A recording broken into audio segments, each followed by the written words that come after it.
to making chapati. See, first மாவு போட்டாச்சு.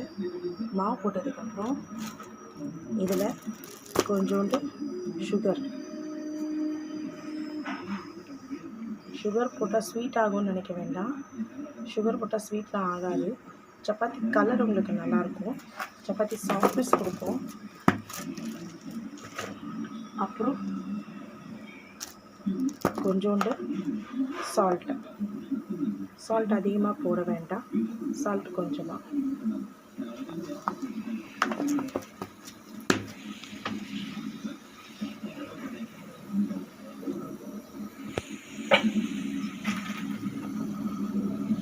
இது கூட கொஞ்சோண்டு ஆயில்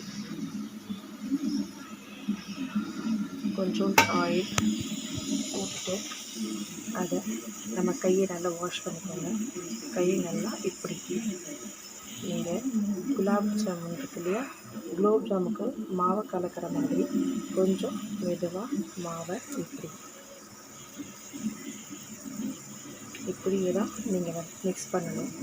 இதை மிக்ஸ் பண்ணும்போது உங்களுக்கு பக்கத்துலேயே நீங்கள் தண்ணி எடுத்துக்கோங்க.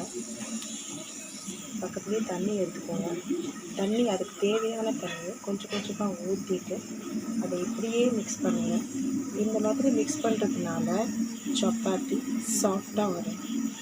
அதை நீங்கள் வச்சு அடுத்த நாள் கூட சாப்பிட்லாம். அடுத்த நாள் சாப்பிட்ற அளவுக்கு சப்பாத்தி சாஃப்டாக இருக்கும். நான் இதை நல்லா உங்களுக்கு கலந்து அதை எப்போ சாஃப்டாக இருக்குன்னு காட்டுறேன். சப்பாத்தி மாவை கலந்தாச்சு. எப்போவுமே சப்பாத்தி மாவை கலக்கும்போது மிக்ஸ் பண்ணும்போது அதுக்கு நல்லா இப்படி அழுத்தம் கொடுத்து சப்பாத்தி மாவை நல்லா இப்படி அழுத்தம் கொடுக்கணும். இந்த மாதிரி அழுத்தம் கொடுக்கும்போது, ப்ரெஷர் கொடுக்கும்போது சப்பாத்தி நம்மளுக்கு சாஃப்டாக கிடைக்கும். அதனால் நீங்கள் அதை ரொம்ப கஷ்டப்பட்டு கட் பண்ண வேண்டாம். சாஃப்டாக சும்மா ஒரு நீங்கள் டைம் பாஸ் பண்ணுற மாதிரியும் பண்ணிக்கலாம். இந்த மாதிரி புஷ் பண்ணும்போது சாஃப்டாகும் சப்பாத்தி. இப்போ நான் இதை திரட்டி சப்பாத்தி செஞ்சு நான் உங்களுக்கு எப்போ சாஃப்டாக இருக்குன்றதை நான் காட்டுறேன். தவா நல்லா சூடானது பிறகு சப்பாத்தி இப்படி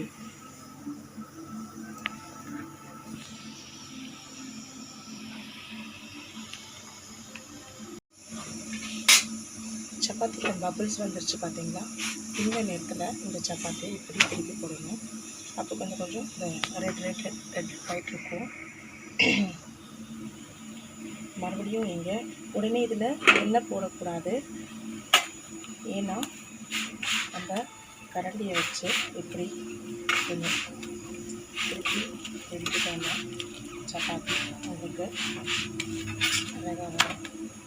இது ரெண்டு பக்கமும் நல்லா வெந்ததுக்கு அப்புறமா தான் நீங்கள் இதில் எண்ணெயை போடணும். எண்ணெய் நீங்கள் எப்படி பார்க்குறீங்க அப்படின்னா, நீங்கள் எண்ணெயில் இப்படி எண்ணெயை போட்டு எண்ணெய் அதிகமாக போட வேண்டாம். உங்களுக்கு தேவைன்னா போட்டுக்கோங்க. ஆனால் கொஞ்சமாக எண்ணெய் போட்டிங்கன்னா இது நீங்கள் அடுத்த நாள் வச்சாலும் உங்களுக்கு எண்ணெய் ஸ்மெல் வராது. சப்பாத்தியும் நல்லா சாஃப்டாக இருக்கும். பாருங்கள், இதே மாதிரி சப்பாத்தியை நீங்கள் போடும்போது சப்பாத்தி நல்லா சாஃப்டாக இருக்கும். இதை நான் எடுத்து உங்களுக்கு எவ்வளோ சாஃப்டாக இருக்குன்றதை காட்டுறேன். சப்பாத்தியை நான் ஒரு தட்டில் போடுறேன். சூடாக இருக்குது. உங்களுக்கு நான் எடுத்து காட்டுறேன் எவ்வளோ சாஃப்டாக இருக்குன்றதை பாருங்கள். இந்த தொட்ட உடனே வருது. பாருங்கள் எவ்வளோ சாஃப்டாக இருக்குன்னு பாருங்கள் சப்பாத்தி. நீங்களும் இந்த மாதிரி ட்ரை பண்ணிங்கன்னா உங்களுக்கு சப்பாத்தி எப்போவும் சாஃப்டாக இருக்கும்.